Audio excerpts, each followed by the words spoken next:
നിങ്ങളുടെ കരളിന് ഏറ്റവും അപകടകരമായിട്ടുള്ള ഭക്ഷണം ഏതെന്നറിയാമോ? നിർഭാഗ്യവശാൽ നമ്മൾ മലയാളികൾ ഏറ്റവും കൂടുതൽ കഴിക്കുന്നതും ഈ ഭക്ഷണമാണ്.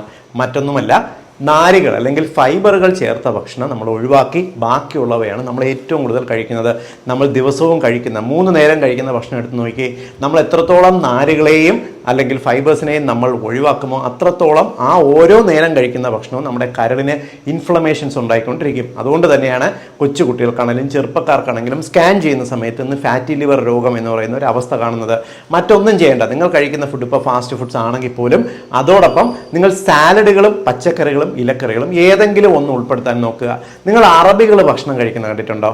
അറബികൾ ഏത് ഭക്ഷണം കഴിച്ചാലും അതോടൊപ്പം ഇലകൾ അവർ ഭക്ഷണത്തിൽ ഉൾപ്പെടുത്തും. നമുക്കും ഇത്തരം ഇലകൾ കൂടുതലായിട്ട് ഭക്ഷണത്തിൽ ഒന്ന് ഉൾപ്പെടുത്തി നോക്കി, പച്ചക്കറികൾ കൂടുതൽ ആഡ് ചെയ്ത് നോക്കി, ഫ്രൂട്ട്സ് കഴിച്ച് നോക്കി. ഫ്രൂട്ട്സ് കഴിക്കുന്ന സമയത്ത് ജ്യൂസ് ആക്കരുത്. ജ്യൂസ് ആക്കിയാൽ അതിനകത്തുള്ള ഫൈബേഴ്സ് പോവും. ഫ്രൂട്ട്സ് കഴിച്ച് നോക്കി. നിങ്ങളുടെ